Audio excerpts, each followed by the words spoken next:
Urey and Roger Fisher are the founders of the Harvard Negotiation Project. They've written a book together titled Getting to Yes. I recently read the book and want to share with you the key lessons. According to the book, negotiation isn't about splitting things 50-50 or insisting on your way or my way. It is definitely not about winning or losing. If you're asking who is winning, you've already lost. So what is a negotiation about then? Let me give you a few examples and you'll see. Two men argue in a library. One wants the window open for fresh air, the other wants it closed to avoid the wind blowing his papers. So what do?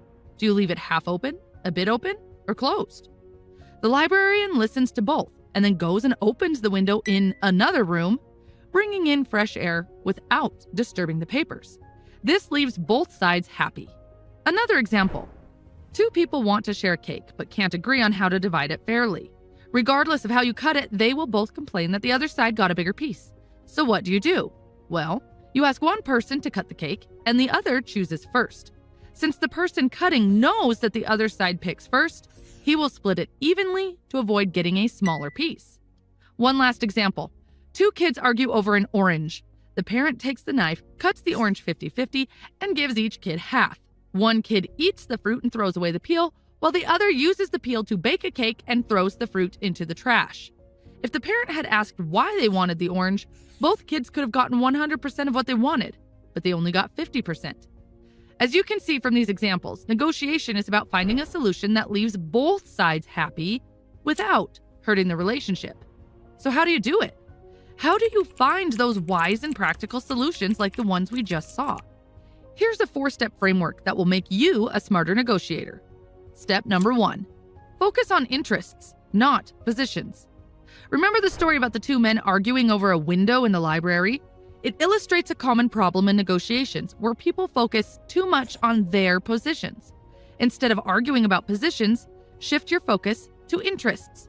The benefits of focusing on interests are obvious, but doing it can be hard. Positions are clear and specific. Interests might be hidden or vague. So how do you find the interests of the other side? Simply ask why. Why do they want what they want? Try to see things from their point of view. Once you discover their underlying interests, talk about them openly. People listen better if they feel understood. They think those who understand them are smart and kind. If you want them to listen to your interests, start by showing you care and understand theirs. Of course, you need to communicate your interests as well. The other side might not know them. To turn your interests into real options, ask yourself, if they agree with me tomorrow, what do I want them to do? Step number 2, use fair standards. No matter how well you understand what the other side wants, conflicts will always pop up. You want lower rent, but your landlord wants it higher. Instead of arguing back and forth, use objective criteria to decide. Recall the cake example? When two men couldn't share a cake, having one man divide it and the other choose first is based on a fair standard. Objective criteria are unbiased rules that don't depend on personal opinions. Examples of this can be market prices, legal requirements, expert opinion, or fair standards that you both agree on. In negotiation, often people resist agreeing because they feel like you're demanding it. But if you say, let's check the rules or regulations, it shifts focus from what you want to what the rules say. Suddenly, it's not you demanding it, but the rules. For example, if your house construction contract doesn't specify how deep the foundations should be, and the contractor suggests 2 feet while you think 5 feet is the standard, don't just compromise. Instead, say, look, maybe I'm wrong. Maybe 2 feet is enough. Does the government have standard specifications for these soil conditions? What is the earthquake risk here? Where do you suggest we look for standards to resolve this question? Here's how you can apply this principle effectively. Before you start, figure out some fair standards together with the other side. For example, say, you want a high price and I want a low one. Let's figure out what a fair price would be. What standards should we use? By focusing on fair standards, you can turn a clash of interests into a shared goal. Step number 3, invent options for mutual gain. Recall the example of the kids fighting over an orange. Instead of splitting it 50-50, they could have found a way for both to get 100% of what they wanted. This scenario highlights the importance of inventing options for mutual gain in negotiations. So how do you invent creative solutions then? Here's how. Simply get together with your side or with the other side and brainstorm about all the possible solutions. Let the ideas flow freely. Don't judge or pick any of the ideas in the first stage. Separate the brainstorming from the selection session. For brainstorming, choose a few participants. Change the environment. Design an informal atmosphere. Define the purpose. After brainstorming, start with the most promising ideas. Then discuss ways to improve them. People often assume differences in negotiation create problems, yet these differences can lead to solutions. Remember the orange example? A wise solution was possible because each side wanted different parts of the orange. It's absurd to think your differences lead to the problem. It's actually the differences that lead to creative solutions. Step number 4, separate the people from the problem. Before starting a negotiation, visualize a vertical line splitting a person down the middle. On one side is the person, and on the other side is the problem. Always put the person first and the problem second. Negotiators are people first. Your goal in negotiation is to be soft on the person, but hard on the problem. Often we are soft on the person, so we end up being soft on the problem as well, and we don't get what we want. Or we're hard on the problem, but also end up being hard on the person, damaging the relationship. Be soft on the person, compliment whenever you can, and appreciate the effort. At every negotiation stage, ask yourself, am I paying enough attention to the people problem? People have different viewpoints. Their egos are easily threatened. They see the world from their perspective, often confusing their perceptions with reality. They frequently misinterpret your words and fail to communicate their true intentions. Remember, you must deal not only with their problems, but also with your own. Your anger and frustration can block agreement as well. Your perceptions may be one-sided, and you might not be listening or communicating effectively.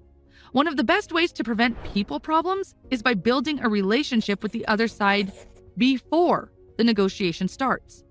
Negotiating with someone you know is easier than with a stranger. So arrive early to chat and stay a bit afterward. Get to know their likes and dislikes. These informal interactions make future negotiations a lot easier. Multiple studies show that simply getting to know the other side increases the success rate by 25 to 30%. Okay, now you might say, all these 4 steps sound fair and nice, but what if the other side isn't playing by fair rules?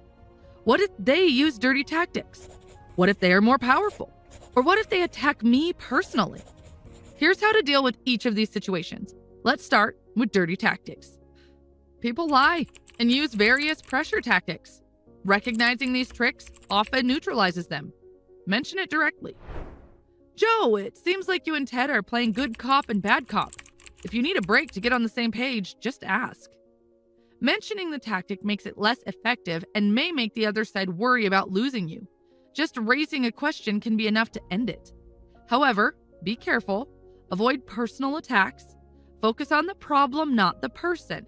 Instead of saying, you put me facing the sun deliberately, say, the sun in my eyes is distracting. Can we adjust the schedule and meet later? I can't concentrate like this. What if they are more powerful? If the other side has big guns, don't turn the negotiation into a gunfight. The best thing you can do is to develop your BATNA, best alternative to a negotiated agreement. Think how you would feel walking into a job interview with no other offers. Think how difficult the salary negotiation would go. Now contrast that with how you would feel walking into an interview with 2 other job offers. The difference is power. The more easily you can walk away from a negotiation, the greater your power. Developing your BATNA not only enables you to determine what a minimally acceptable agreement is, it will probably raise that minimum. Always develop your BATNA before negotiating. Don't say, let's negotiate first and see what happens. Without BATNA, you're negotiating blindly. What if they attack you personally? When they attack you instead of the problem, things get tough. You want a fair solution, but they tear down your ideas. It's natural to defend yourself, but that leads nowhere.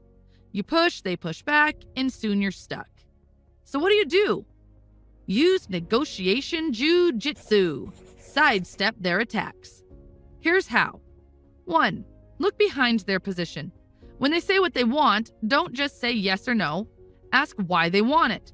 Understand what is really important to them. 2. If they keep rejecting anything you say, then ask for their advice. If you were me, what would you do? They will put themselves in your shoes and give you the solutions. 3. Invite criticism. Instead of defending your ideas, ask them what's wrong with them. This will help you learn about their interests. I would like to conclude this video with a great story that explains what negotiation truly is. In 1964, an American father and his 12-year-old son were playing frisbee in Hyde Park, London. Few people in England had seen a frisbee before, so a small crowd gathered. After a while, a man approached and asked, "Sorry to bother you. I've been watching you for 15 minutes. Who's winning?" In negotiations, asking who's winning is like asking that in a marriage. If you're focused on winning, you've missed the point. The real goal is working together and finding a solution that satisfies both sides' interests.